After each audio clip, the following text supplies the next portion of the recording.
Hi, and thank you for joining us for this episode of the State of Leadership, Simple and Beyond. That is Robert Hilliard. We have a guest. I'll introduce her in a second. I am Whitnie Wiley, and you are here on Thursday for the State of Leadership, Simple and Beyond. And we're here Thursdays, 12 noon Pacific, 3 p.m. Eastern, talking all things leadership. And today we have, as you can see, we have a guest. Her name is Taya Romero. And Robert's going to introduce her in more detail in just a second. But we are talking about leverage this month. This is the fifth month of the year, which means it's the fifth component or pillar of the simple leadership method. And so we're going to be talking about leverage all month.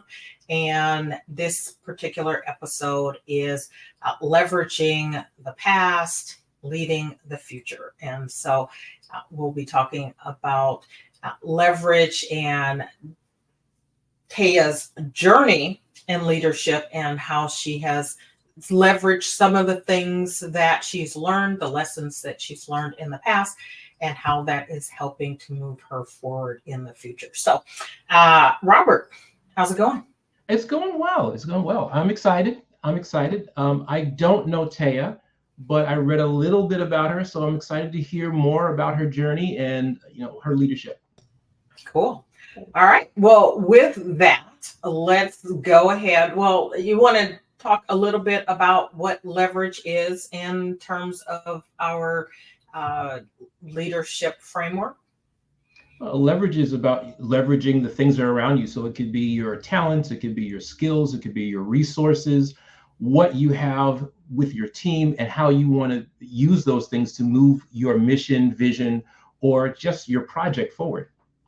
Absolutely. And I think we don't really stop to think of that. Often we feel like as leaders, it's about us. And one of the important things to remember is that your team, right, is a resource. They're assets. They are available for the whole purpose of being part of a team is to bring the collective, right, to bring the strengths that the individuals of your team have in order to make the team better, right? You're better together than you are individually. And so that's what leveraging is about. It's the aggregation and the accumulation of all the things that you have available to you, the human resources, your financial capital, etc. And so looking at how you can leverage.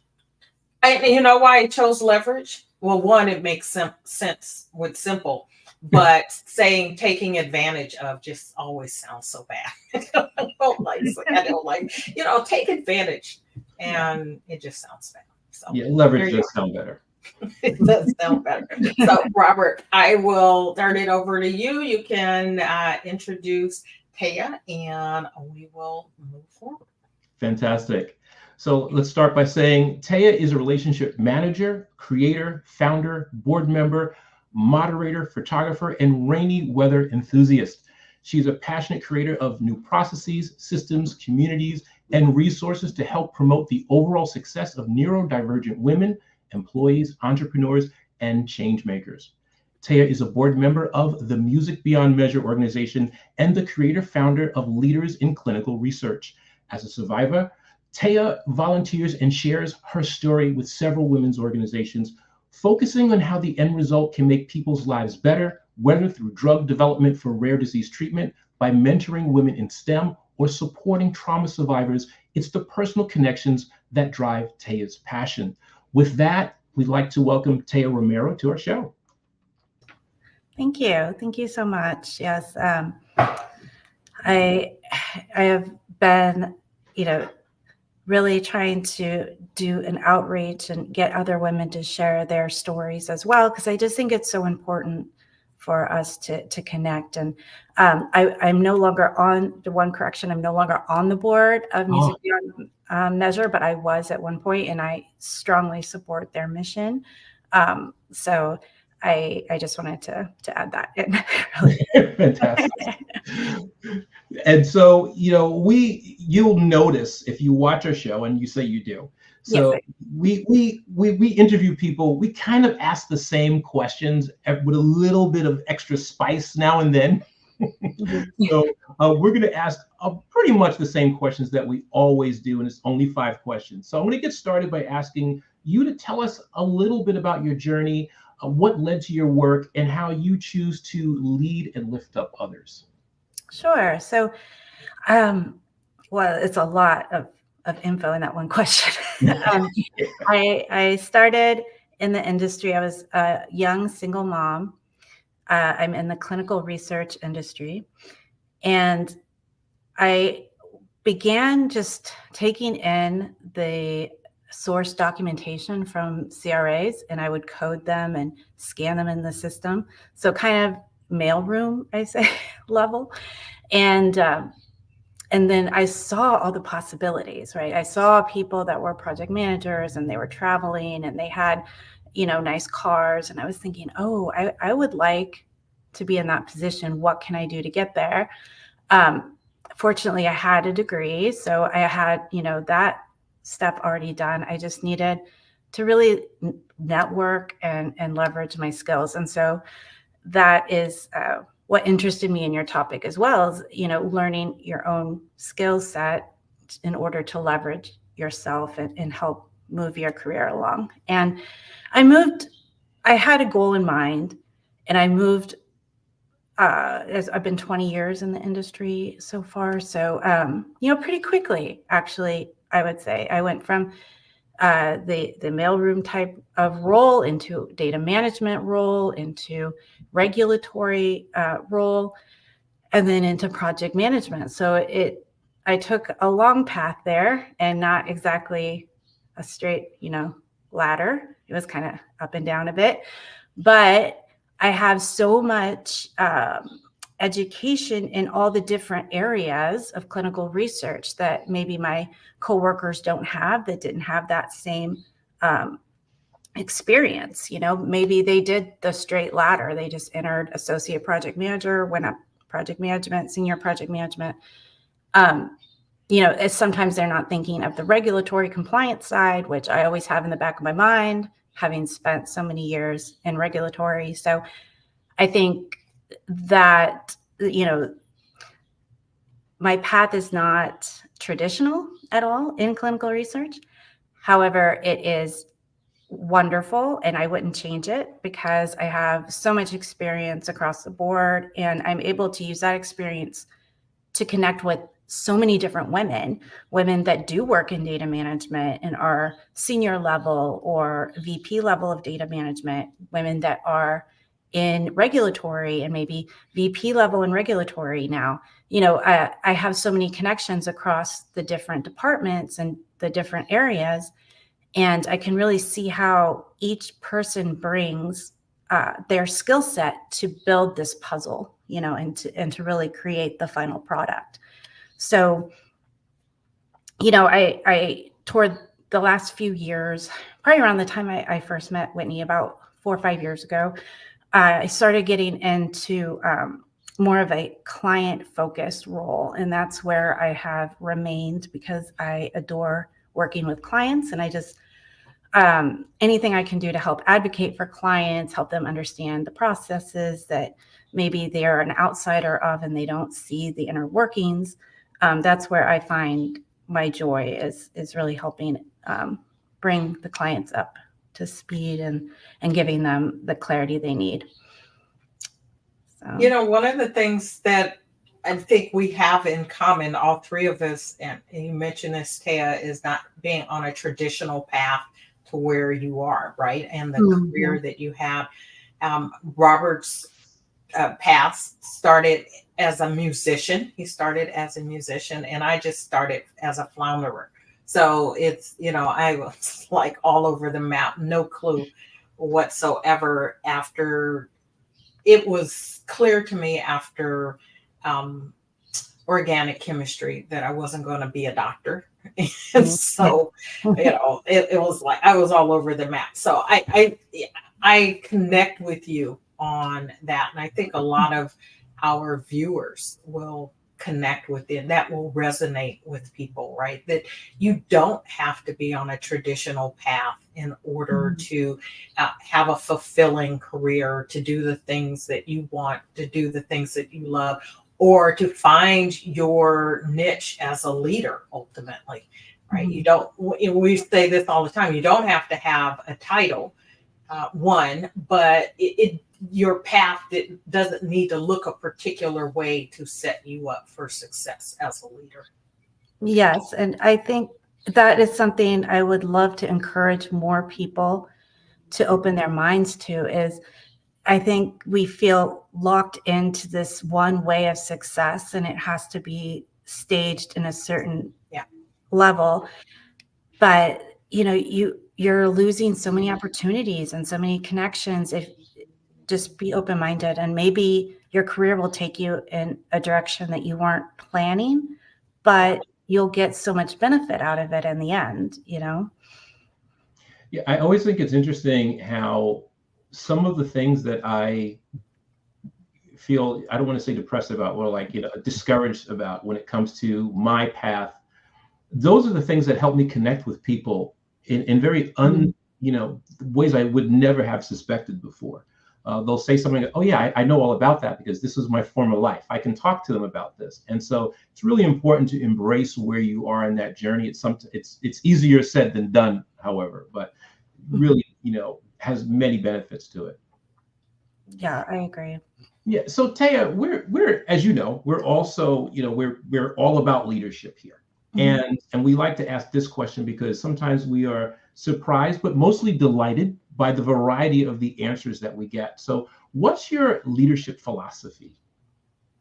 So I thought a lot about this. And I think, servant leadership is really where I fall because, I'm a leader if other people are succeeding. I'm a leader if I encourage other people to lead. I'm a leader when I'm able to help bring someone else up, help give them skills, help encourage them. Maybe they see something negative and I can flip that perception to say, hey, actually, that's a positive thing, right? And an example of that is in my brain, I'm always kind of thinking of how things connect, right? It's like a spider web. I'm like, oh my gosh, all these things are connected. And for a long time, people kept telling me that was frustrating. They didn't need to hear my opinion or my 2 cents on how this other stuff connected because they wanted to focus on this one thing right now. And now I see it as a positive because I can see things, I can see risks, I can see things that others can't, and I can help identify those, and then we can help build a plan. And now that I have more of a leadership role, I get more positive comments back from that kind of mindset where people are saying, oh, we're happy to have you on the team because we never would have thought of that. Or when you mentioned that, I'm glad that you did because that made me think of this other thing, right?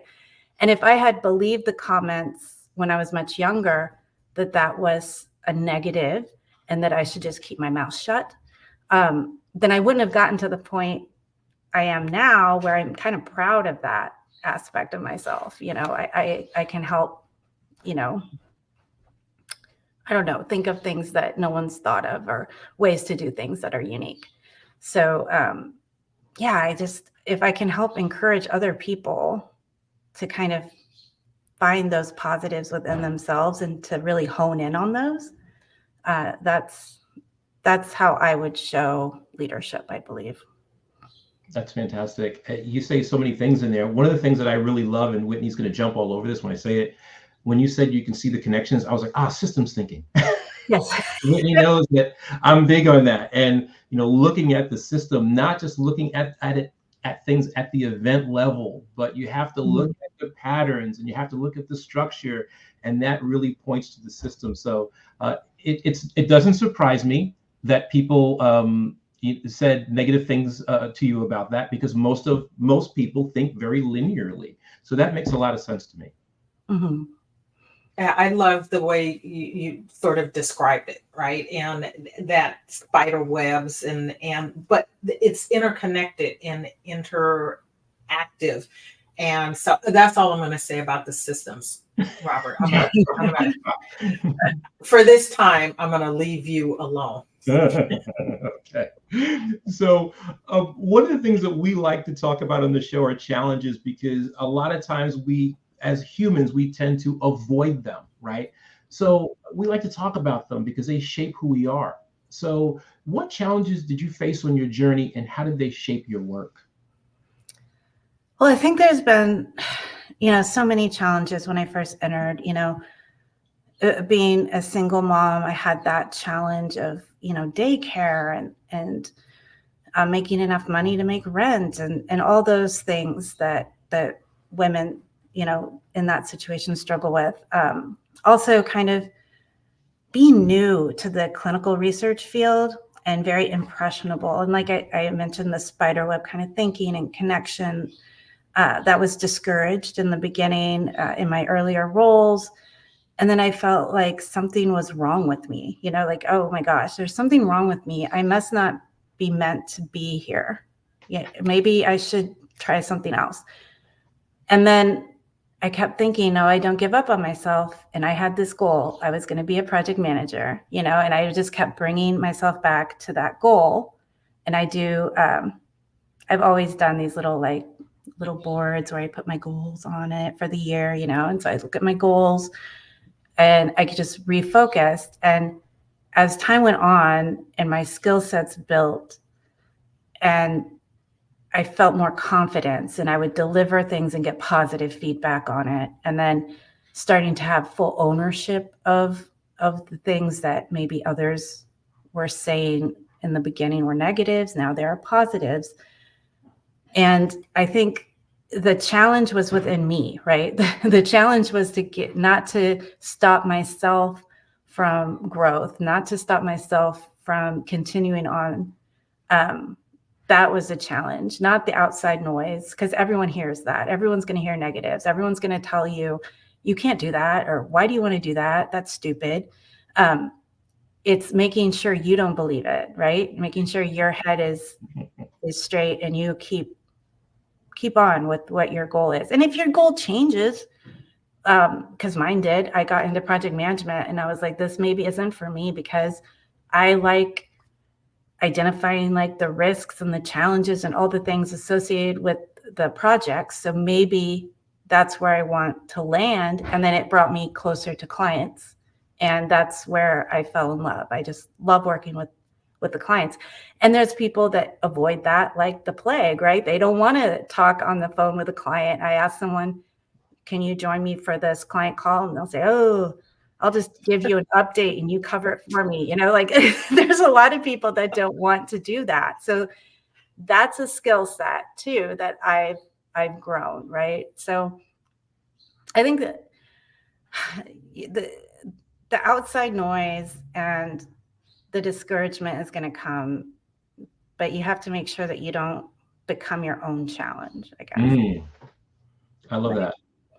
You're there for other people. Who was there in that respect for you? Or did you get to that place on your own about, your mindset and making those shifts? Was that all you, or did you have mentors, work with a coach, read a book, which is one of Robert's favorite things? He'll say, read a book. I did all of them, right? I have a lot of books that really like help me with planning and financial planning. And then I have also had mentors where it was an official mentor relationship. And I still have an official mentor relationship with someone. When I started going into tech, I was so nervous about the tech side of things. I wanted a mentor, and that was great for me. I had amazing female managers throughout my career. Not all my managers have been amazing, but there have been a core group of women, and in particular, like various women of color that really believed in me and saw things in me that I didn't see in myself, and gave me opportunities to lead and put me in charge of initiatives that I never would have even thought or considered for myself. So having those women in my life and encouraging me and really believing in me also helped boost my self-esteem, to know that I could do those things. And once you succeed at one thing, it's kind of like, oh, well, I could do the next thing then. You know, you just need that push. So That's fantastic. So nothing else, Whitney? I see something forming. No. No. I wanted to call that out. Very good. Very good. So this is kind of a broadening of that question. People face many challenges on their personal leadership journeys. What additional challenges, if any, do women face as leaders, particularly in your field? I think the higher up you go, the less of us there are. So when I started, it's like all women. Basically, we had a few men in the roles. And then as I've climbed up and I'm at director level, it seems like there's less women around. But the company I'm in now is great. We have a lot of really strong female leaders, but we also, I would say, equal amount of great male leaders, right? But you don't see that in all companies, and you don't see that on the tech side very often. You may have one or two women that are in the senior spaces, and we think about things a little different. We have different perspectives. We have more, I think, of an empathy for clients sometimes. We come at it from a different, more emotional side. And I think it's funny how men try to remove emotion from business, but all business is emotion, and you look at how Disney runs, look at how Hallmark runs, right? Like, those are enormous billion-dollar businesses, all based on emotion. And there's oftentimes you just need to tell a client, hey, I hear you, or hey, I can completely understand why you're upset about this. All they want to hear is like some sort of reflection that they matter. And I think women are a little better at that than men. And sometimes, I've seen it on both sides, but ego can get involved as well. And being humble, I think, is really important. And the women that have been in my circle have been humble. Ego hasn't gotten in the way, and just progressing the business needs, right? But I think other things that kind of can come up in tech, especially, is when you are leading men. That also became an issue for me in one of my past roles, leading men and leading men that are outsourced in other cultures and other countries where maybe women aren't seen as leaders traditionally, and then coming in and trying to enforce that can be so hard. So I think I never would have thought about it until I was in that situation, and someone told me, hey, that it's a cultural barrier here. And so there's so many things that women face, I think, in a different way. And then the things that we get feedback on are often things that men would never hear. That is also very frustrating. Oh, you are aggressive, or you came across as nitpicky, or these terms that. But my male coworker said the same thing, and he didn't get that feedback, right? It's interesting. It always. Oh, go ahead, Whitney. No, I was going to say, one of the, I do this training, a 2-day training for women leaders. And one of the questions that I ask specifically about being a female leader, and that's one of those feedbacks that they get, is that women are emotional, right? Too emotional. And I love the fact that you said business is emotional, right? And I think there's an attempt to make it not so, but on the marketing side in particular, there is a recognition that that's what drives sales, right? That's what drives people to make decisions. And in that context, it's okay, but somehow outside of driving those decisions that bring the dollars in, emotion is supposed to somehow be removed from all the rest of business. And so I just love that you said that business is emotion, and it's okay, right? That doesn't mean that you have to be overly emotional or emotionally wrought, right? There's a difference between it being emotional and you being overly emotional or sensitive or something like that, right? And then because we're talking about emotional intelligence in that case, and we have to be aware of how we're feeling, how we're displaying that emotion, and how it's impacting other people, but that we don't need to run away from emotion in and of itself. Yeah, it's not black and white, right? Like it's a gray middle. It's a gray middle where there's it seems like everyone wants to talk in extremes nowadays, like either you're all emotion or you're totally void of emotion. And neither one works well in business, right? You have to acknowledge that you're working with people. Until AI takes over all of our jobs in the world, we are interacting with humans. So we need to have some sort of collaborative spirit, I think. And I just say, I'm glad I'm on the other side of life before the AI takes over. So. Well, it's interesting because when you were talking about that, Taya, a couple of things jumped into my head is that usually emotion or the expression of emotion is usually okay for the very high ups in an organization, but God help you if they're castigating you and you show emotion. It's like, oh, you were emotional, but you were screaming and yelling at me for 15 minutes. It's going to be an effect of that. Or like you said before as well, is how women get judged more harshly when they do the same thing as men do, but also other cultures as well. I mean, I've been called to task for, raising my voice above a bunch of screaming men of a particular culture that I am not a part of, and that was pointed out, and then we had to mention to them, well, the other group was screaming, which is why I raised my voice to be heard. But it was very interesting how they singled that out, but it was okay for everybody else. So this is something that goes on in lots of different aspects, and there's lots of different permutations when it comes to that. Yeah, exactly. I can think of a lot of different scenarios where it's just interesting the what will catch someone's comment, right? Yeah, absolutely.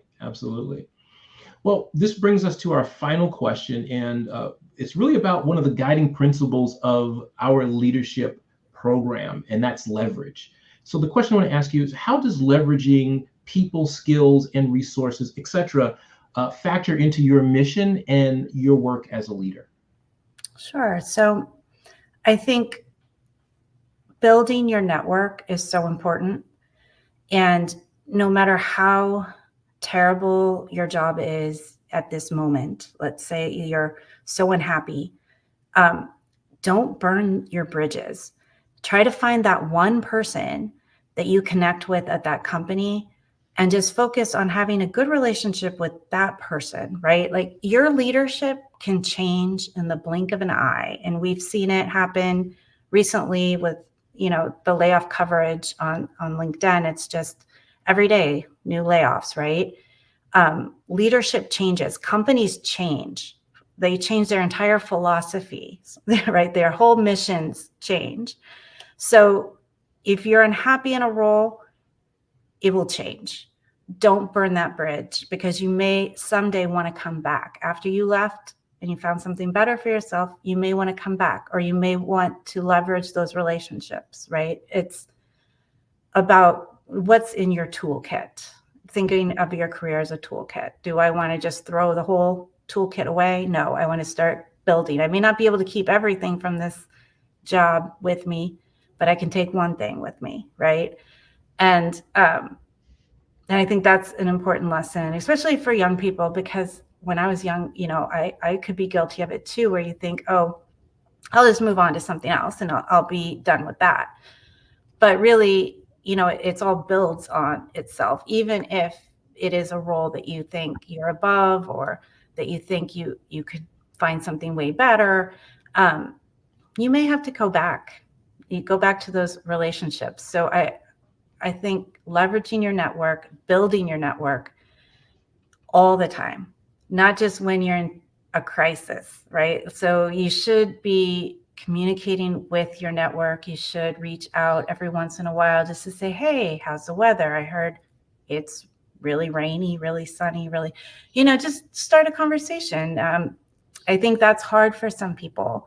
It's really hard for them to kind of network when they don't have anything that they need. But what ends up happening is when you need something and you reach out, that person's going to say, they only reach out when they need something from me, and I don't really want to help anymore, right?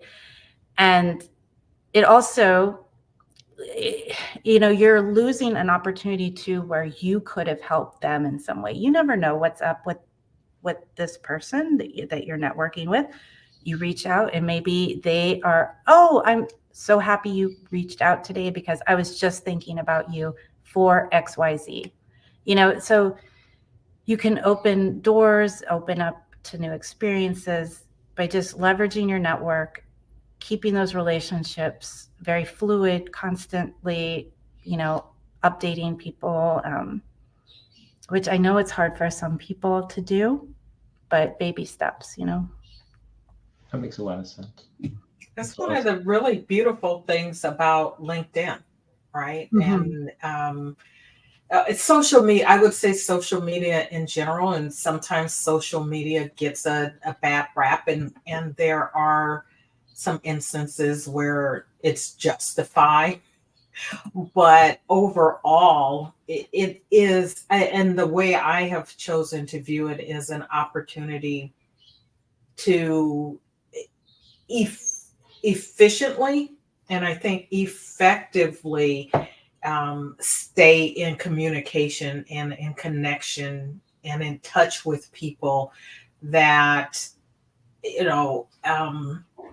I wouldn't be able to otherwise without a lot of effort. And it still takes effort, right? Mm-hmm. And so, but how difficult is it, to your point, staying connected with people from a past job?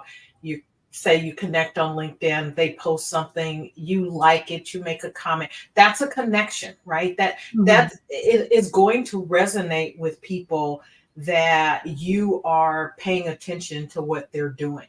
And going back to a point you made earlier about clients, people want to know that they matter. Yeah. What they're doing matters. And so you're taking time out to like a post, or to comment on a post, or send a private message saying, I read the article that you did, or I watched the program that you did. It lets someone know that you're paying attention and that you cared enough to take time out of your day. Doesn't mean you have to, go to lunch with them. I think that's what people think sometimes, that I have to go to lunch and I have to have coffee. And it's like, no, just touch bases with people so that, like you said, when the time comes when you want something or need something, that it's not coming out of the clear blue sky and someone is saying, oh, Whitney only reaches out when she wants something. And, it's Gary Vaynerchuk, right? He wrote the book, Jab, Jab, Jab, Right Hook. And it is that concept of just connect. And then you ask for something, right? It's written in a slightly different context, but let's just reach out for the sake of reaching out, staying connected for the sake of staying connected. So then when you actually want to ask for something, it is not coming out of the clear blue sky. And they'll say, oh, yeah, of course, right? Because maybe I'm top of mind, or I was the last person that they noticed liked something that they did or watched a program or something. So. Yeah, and it's like also so interesting to watch people's careers. People that I started in the industry with, and where are they now? And just, we're all growing, right? I'm not the same person I was 20 years ago. I have very strong skill sets in areas that I didn't have 20 years ago. And the same for them, right? They have new skills and they've had all these amazing career opportunities. And just following their career paths is also very enlightening, and it can, it can bring you, I don't know, more clarity on your roles, but also just, the possibilities. It makes you feel good. See, oh wow, this person's already vice president. That's amazing. I started 20 years ago with them and I know them, so. Absolutely. So those are all my questions for today. Whitnie, how should we take this home? So, Ted, do you have any final thoughts about anything, any questions, anything pop up on a question that was asked and you're like, oh, I should have said blah, blah, blah? No, final parting words.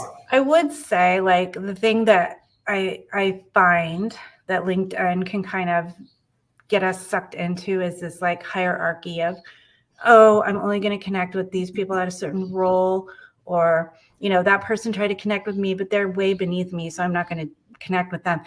And I would really encourage everyone to just get that out of your head and stop thinking that way, because people bring so many different aspects to the table. And someone that may be a beginning, project associate, they can have enlightening,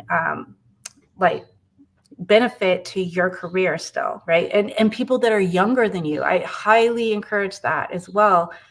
For a while, I had a mentor that was a different generation than me. She was way younger than me. And it opened up my eyes to so many things that I never would have thought. So I say, just get rid of the hierarchies, connect with everyone. That's what I would want to add. I love that. Right. And I think when we stop looking at titles and hierarchy and just relate with people where they are, as you are, it makes everything better. So, but I'm not a someone who has ever stood on sort of those formalities. So. If you were, you wouldn't know me. So.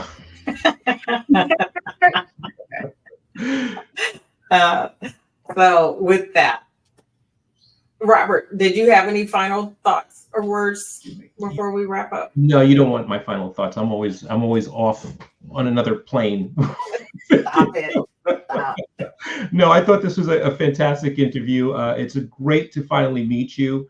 I see you on LinkedIn, so it's great to finally put a voice and personality with the picture. So this was very informative for me. Oh, thank you. Ted, would you like to talk a little bit about your organization, Leaders in Research? Yes. And clinical research? Leaders in Clinical Research has been kind of it's free for women to connect and network and learn how to enter into clinical research. And I'd like to say, for a short time, if you are the victim of a layoff, I will do a resume review for you for free. I would like to offer that. You can connect to leaders in clinical research and ask for a resume review if it's attached to a layoff, and I'll do that for free. But everything on the site, any kind of gatherings we have, sometimes we'll do like coffees, or sometimes we'll have guest speakers. Whitney has spoken to us before in the past, and all of that is free. It's just to help build women and build their careers. And then my day job, I'm the director of alliance management for an amazing company called Scout, where we focus on providing patients, their reimbursements and travel and ability to get to clinical trials. We even can do visas and long-term stays. And it's great. Like seeing the impact we have, especially on rare disease community, which my son is a part of. It really just, it makes me feel so good going to work every day. So I love my company. That's great.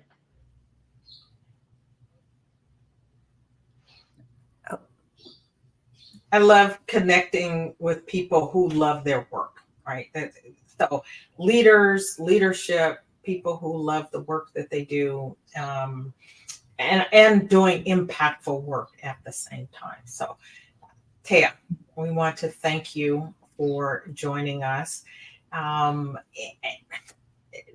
think this is, I don't know, the third or fourth time I've interviewed you for different things that I've been a part of, and a couple of times that I've done something for you, and you keep growing and you're doing fabulous work. So just continue to do what you're doing.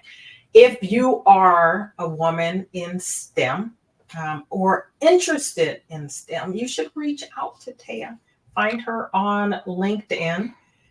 Find her at, again, her organization is Leaders in Clinical Research. And you can do that, leadersinclinicalresearch.com, and connect with her there. She's a great resource. So if you're in that field, interested in that field, making a shift to that field, reach out and see how she can, and her organization can be a resource. And you can leverage that, right? How you can leverage now your connection to Taya. So with that, Robert, if someone wanted to get in touch with you and you could help them in an area that they're needing assistance in, how would they go about doing that? They can connect with me at inspireme@roberthilliardcoaching.com, or just go to roberthilliardcoaching.com and fill out that contact form. Let me know what goals you have, what challenges you're facing, and we can set up a discovery conversation, and we can discuss how I can possibly help you. Awesome. And if there's anything I can do to be of value to you, please reach out. shiftingintoaction.now.site, shiftingintoaction.now.site. And I too have a form, and there are a couple of ebooks that are available as my gift to you. So avail yourself of that. So until we have the opportunity to meet again, this is the State of Leadership, Simple and Beyond, Thursdays, 3 p.m. Eastern, 12 noon Pacific. And we want to be a resource for you on your leadership journey. So if there's anything that we can do, please reach out. And if there's a topic you would like for us to cover, or you are interested in being a guest like Taya, please reach out and let us know. And until next time, take care. Bye now. Thank you. Thank you so much.